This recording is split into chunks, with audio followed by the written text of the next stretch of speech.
J'avais encore hier un bon ami américain au téléphone, un catholique fervent, et qui me disait je suis tombé de ma chaise quand j'ai appris la nouvelle, parce que moi, depuis que je suis petit, on me dit qu'il n'y aura jamais un pape américain parce que ça ferait trop, l'Amérique est trop puissante, et voilà.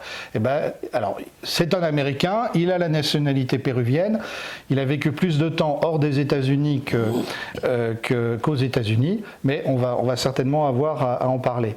Et il semble qu'il ait fait la synthèse, comme doit toujours faire un candidat qui va avoir une chance d'être élu, puisqu'il a été élu largement au-dessus des 89 voix nécessaires, d'après une autre indiscrétion, et il a rassemblé donc les suffrages et des conservateurs et des progressistes. Et on va essayer d'expliquer pourquoi. Alors, dans la pratique, si on peut revenir un tout petit peu sur son parcours quand même s'il a été débattu et rebattu depuis un certain temps, est-ce que tu peux nous dire, puisqu'il appartient en fait à la congrégation des Augustiniens? Oui, l'ordre de Saint-Augustin. L'individu le plus célèbre de l'ordre augustinien, c'est un certain Martin Luther, qui a quitté un jour l'ordre des Augustiniens, qui a défroqué pour avoir le destin que nous savons, c'est-à-dire qu'il a créé une église schismatique et il a fondé ce qu'on appelle le protestantisme. Bon, donc c'est un ordre célèbre, mais c'est surtout un ordre célèbre à cause de la référence à Saint Augustin, grand-père de l'église de la fin du IVe siècle, du début du Ve siècle, qui a écrit une œuvre considérable en latin et qui est considéré. Il était un Tunisien.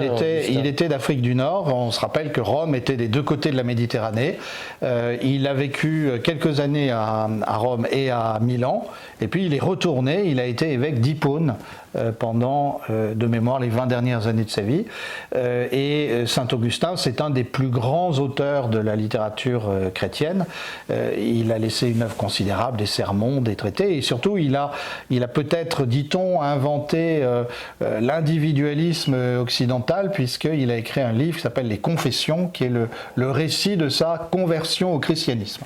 Bon, alors, je profite que je ne suis pas un spécialiste d'Augustin, mais je te trouve un peu léger sur Saint-Augustin, parce que c'est bon. Je conseille à tout le monde les Confessions, même si je n'en suis pas un spécialiste, mais où Augustin raconte comment il est passé d'une vie de libertin à Tunis à une vie pieuse, parce qu'à l'époque ça y allait quand même, contrairement à ce qu'on croit, donc c'est un livre intéressant.